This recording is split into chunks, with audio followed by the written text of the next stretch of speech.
سورہ بقرہ آیت نمبر 115۔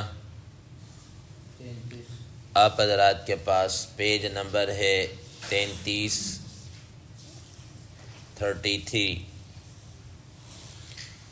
اعوذ باللہ من الشیطان الرجیم، بسم اللہ الرحمن الرحیم۔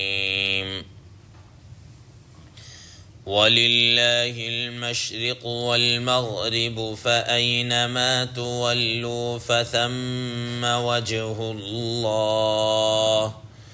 إِنَّ اللَّهَ وَاسِعٌ عَلِيمٌ۔ وَقَالُوا اتَّخَذَ اللَّهُ وَلَدًا سُبْحَانَهُ بل له ما في السماوات والأرض كل له قانتون بديع السماوات والأرض وإذا قضى أمرا فإنما يقول له كن فيكون۔ صدق اللہ العظیم۔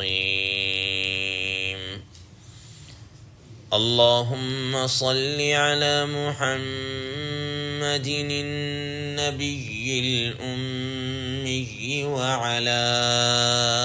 آلہ وسلم تسلیما کثیرا کثیرا۔ محترم سامعین کرام، ان آیات کا ترجمہ اللہ تبارک و تعالی ارشاد فرماتے ہیں وَلِلَّهِ الْمَشْرِقُ وَالْمَغْرِبُ، اور اللہ ہی کے لیے ہے مشرق اور مغرب۔ فَأَيْنَمَا تُوَلُّوا فَثَمَّ وَجْهُ اللَّهِ، جس طرف بھی تم چہرہ پھیرو گے وہیں اللہ تبارک و تعالی کا رخ ہے۔ إِنَّ اللَّهَ وَاسِعٌ عَلِيمٌ، بے شک اللہ تعالی ہر چیز کو جاننے والے ہیں، ہر چیز کو واسع ہیں، وسیع ہیں، محیط ہیں، گھیرے ہوئے ہیں۔ وقالوا اتخذ اللہ ولدا سبحانہ، اور یہ لوگ کہتے ہیں کہ اللہ تعالیٰ نے اولاد بنا لی ہے۔ سبحانہ، وہ ان ساری چیزوں سے پاک ہے۔ بل لہ ما فی السماوات والارض، بلکہ اسی کے لیے ہے جو کچھ زمینوں میں ہے اور جو کچھ آسمانوں میں ہے۔ کل لہ قانتون، سب کے سب اسی کے حکم کے تابع ہیں۔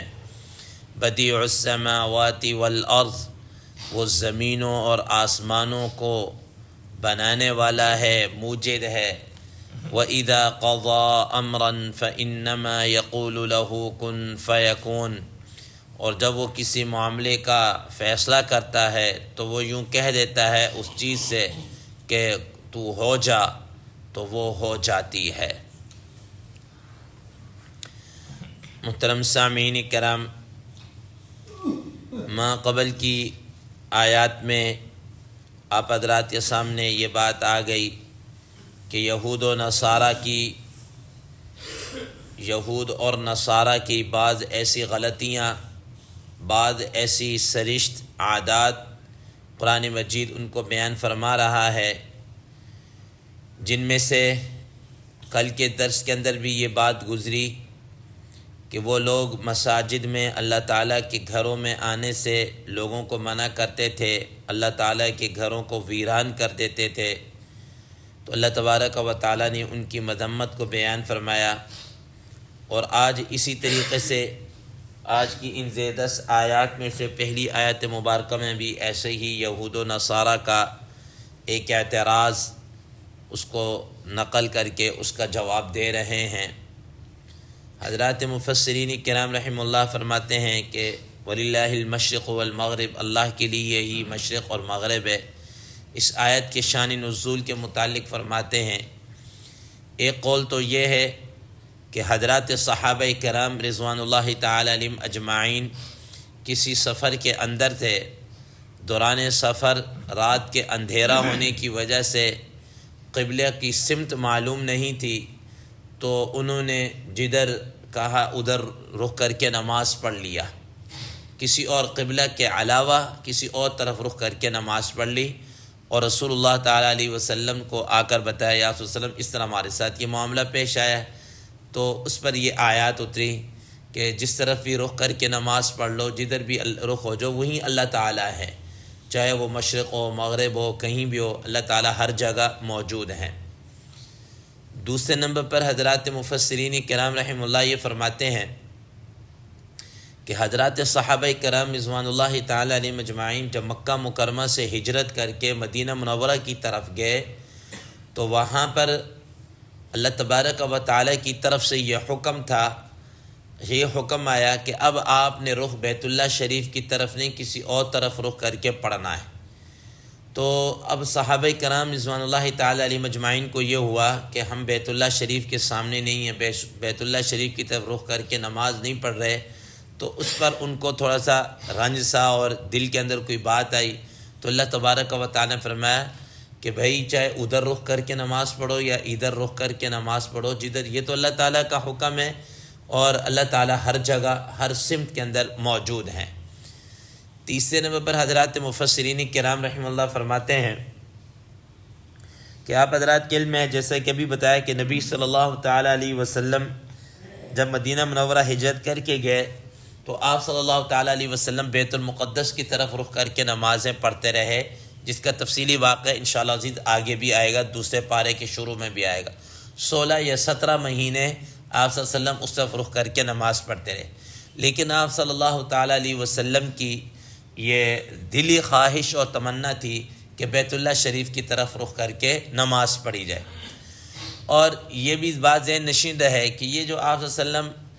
بیت المقدس کی طرف یا اس طرف رخ کر کے نماز پڑھتے رہے، تو چونکہ یہود بھی اسی طرف نماز پڑھتے تھے تو شاید یہ اس طرف موافقت ہو جائے کہ بھی یار یہ ہماری طرح کا ہے، اور اسی طریقے سے کوئی اس طرف رغبت ہو کر دل اس طرف پھر جائے اور یہ ایمان لے کر آئے، تو اس وجہ سے آپ صلی اللہ علیہ وسلم کو حکم تھا ادھر نماز پڑھتے رہے،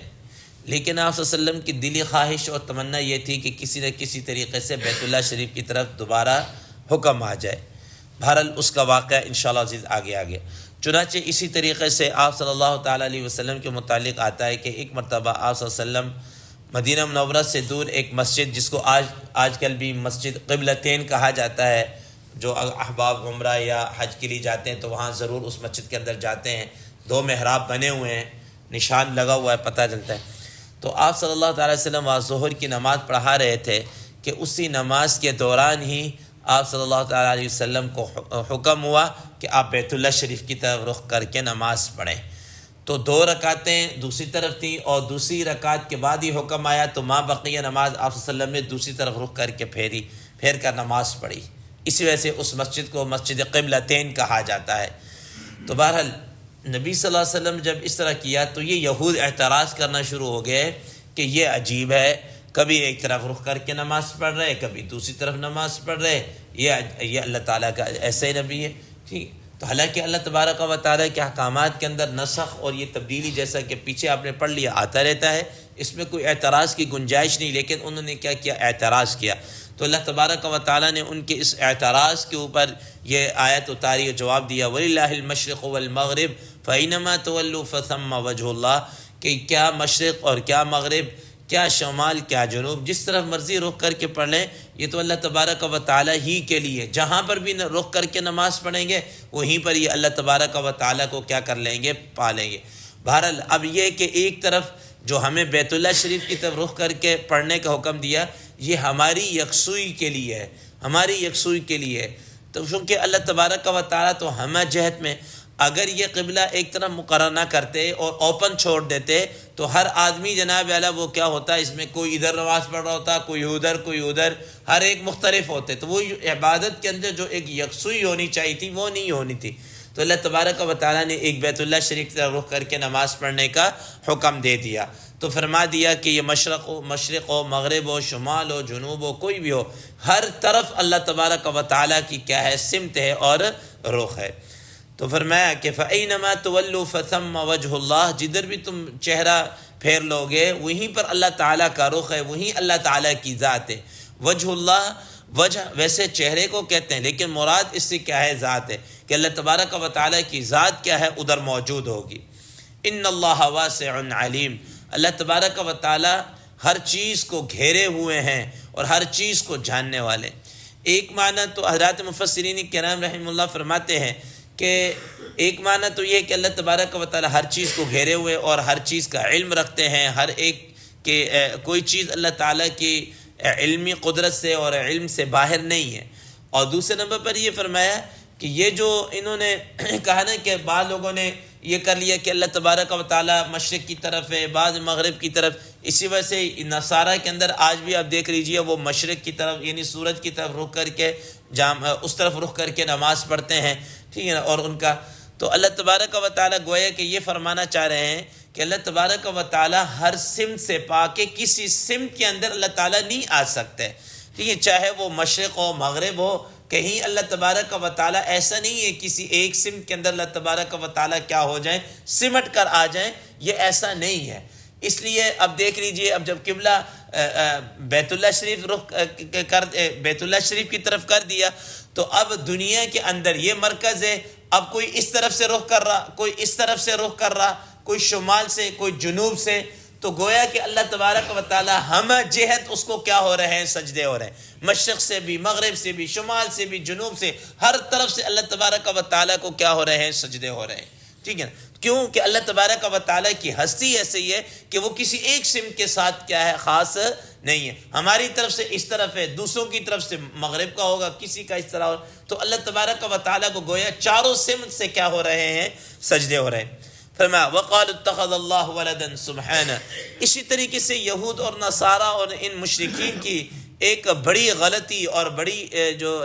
ہڈ حرامی کہہ لیجیے وہ یہ تھی کہ وہ اللہ تبارک و تعالیٰ کے لیے اولاد کو تجویز کیا کرتے تھے۔ حضرات مفسرین کرام نے وہ کہ اس آیت میں وقالو، اور انہوں نے کہا، وہ سے مراد کون ہے، کنہوں نے کہا، فرمایا کہ وہ یہود ہیں، نصارہ ہیں اور مشرکین ہیں۔ یہود آپ حضرات کے پڑھا قرآن مجید میں خود فرمایا، یہود نے کہا وقالت الیہود عزیر ابن اللہ، اگرچہ یہ سارے یہود کا عقیدہ نہیں تھا لیکن بہرحال یہود کے اندر ایک گروہ ایسا تھا جو یہ عقیدہ رکھتا تھا کہ حضرت عزیر علیہ السلام اللہ تعالیٰ کے بیٹے ہیں۔ اور اسی طریقے سے نصارہ کے متعلق تو بڑے کھلم کھلا آپ جانتے ہیں کہ وہ کہتے ہیں وقالت النصارى المسیح ابن اللہ، ٹھیک ہے، کہ حضرت عیسیٰ علیہ السلام یہ اللہ تعالیٰ کے بیٹے ہیں۔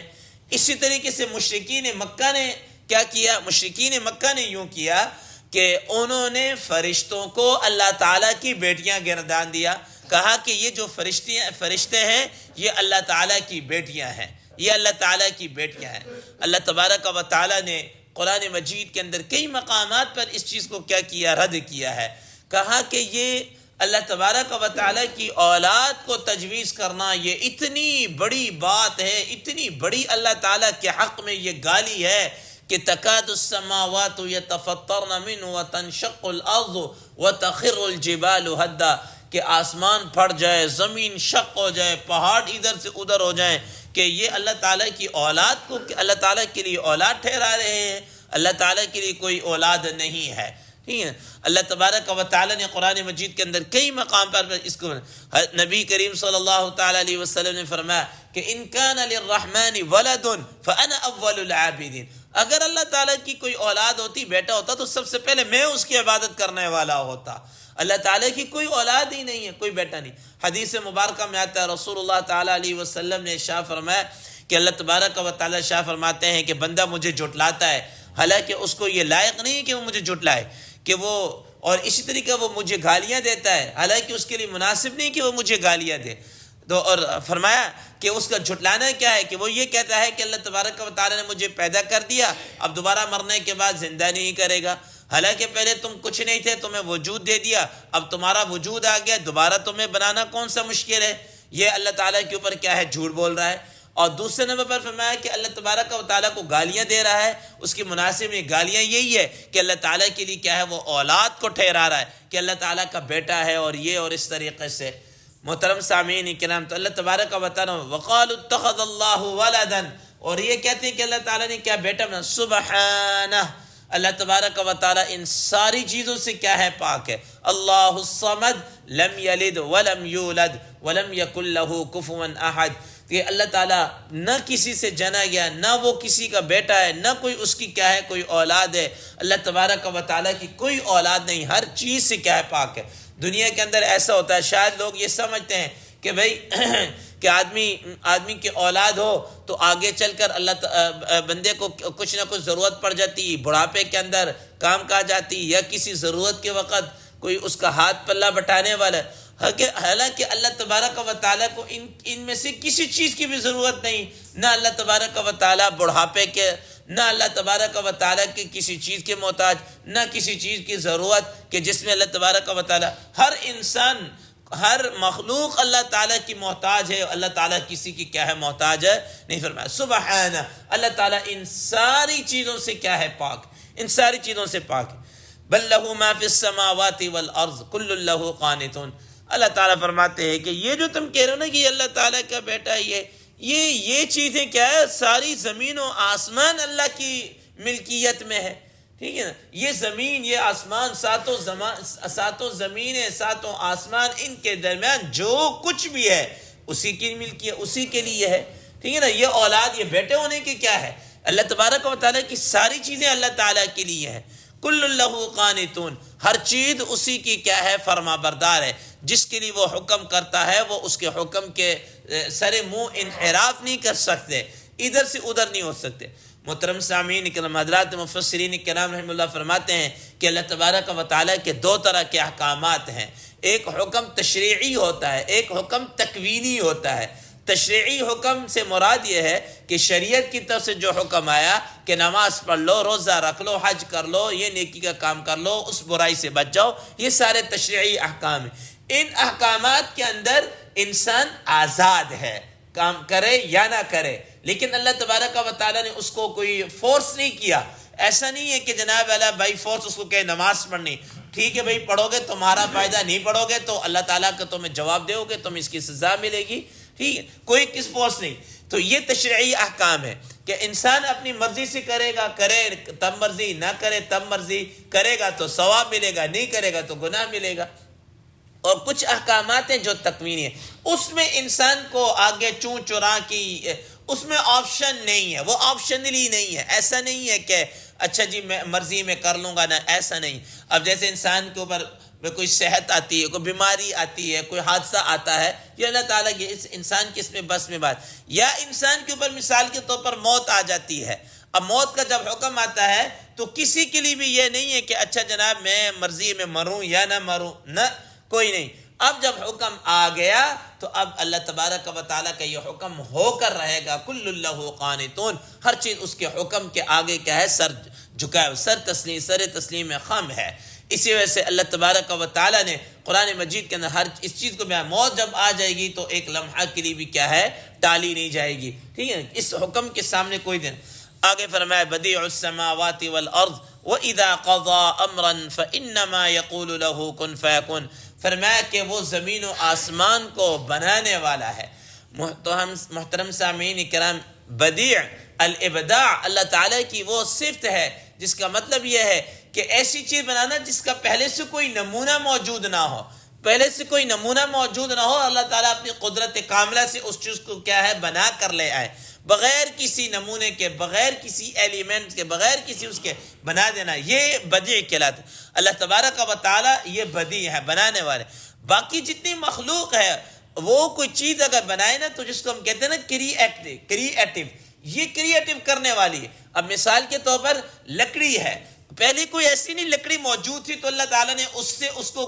بنا کر لکڑی کو بنا، اللہ تعالیٰ قدرت کاملہ سے لکڑی کو بنایا. اب اس کے بعد جتنی مخلوق ہے، مثال کے طور پر اس سے کوئی دروازہ بنا رہا، کوئی میز بنا رہا، کوئی ٹیبل بنا رہا، کوئی چیئر بنا رہا، یہ جتنی بھی چیزیں ہیں اس لکڑی کی مختلف شیپ میں جو آپ نے دے دی ہیں. لکڑی آپ نے نہیں بنائی، لکڑی کو ایک شیپ دے کر آپ اس کو ٹیبل بنا دیا، دوسری شیپ دے کر اس کو چیئر بنا دیا، کوئی اور شیپ دیں گے دروازہ بنا دیا. حالانکہ لکڑی جو سب سے پہلے اللہ تعالیٰ نے اپنی قدرت کاملہ سے کیا کیا ہے پیدا کیا، اس کے لیے کوئی نمونہ اور کوئی مثل موجود نہیں تھا. اسی طرح بدیع السماوات والارض، زمین و آسمان کا یہ نمونہ اللہ تبارک و تعالیٰ نے کیا کیا ہے بنایا ہے. فرمایا وَإِذَا قَضَى أَمْرًا فَإِنَّمَا يَقُولُ لَهُ كُن فَيَكُونُ. اللہ تبارک و تعالیٰ جب کسی معاملے میں کوئی فیصلہ کرتے ہیں، کو یقول لہ کن فیکون، تو اس کے لیے کہہ دیتے ہیں بس ہو جا، فیکون وہ ہو جاتی ہے۔ حضرات مفسرین کرام رحمہ اللہ فرماتے ہیں کہ یہ جو اللہ تبارک و تعالیٰ کا کن کا یہ جو کلمہ ہے، یہ کہنا ہے، یہ بھی ایک تعبیر ہے، ورنہ اللہ تبارک و تعالیٰ کا صرف ارادہ ہی کافی ہے، اللہ تبارک و تعالیٰ کے ارادے کافی ہے، اللہ تعالیٰ کے لیے کوئی نہیں کسی چیز کو بنانا۔ اور اگر آپ اس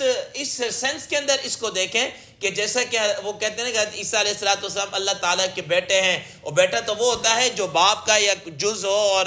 اس کا ایک حصہ شکم مادر کے اندر جاتا ہے اور پھر وہاں سے اس کا وجود پہنچتا ہے۔ تو فرمایا کہ اللہ تبارک و تعالیٰ تو کلمہ کن کہتے ہیں تو وہ ہو جاتا ہے، جیسا کہ حضرت عیسیٰ علیہ السلام کے متعلق فرمایا کہ ان مثل عیسیٰ عند اللہ کمثل آدم خلقہ من تراب ثم قال له کن فیکون، کہ اللہ تعالیٰ نے کہا کہ ہو جا، فیکون وہ کیا ہے، ہو گیا ہے بس۔ تو فرمایا کہ اللہ تعالیٰ تو کسی معاملے کا کیا کرتے ہیں، جب فیصلہ ارادہ کرنا ہوتا ہے بس وہ یہ کلمہ کہہ دیتے ہیں، اس کے بعد وہ سارا کچھ ہو جاتا ہے۔ اللہ تبارک و تعالیٰ سے دعا ہے اللہ تبارک و تعالیٰ ہمیں ان چیزوں پر عمل کرنے کی کیا توفیق عطا فرمائے۔ وآخر دعوانا ان الحمد للہ رب العالمین۔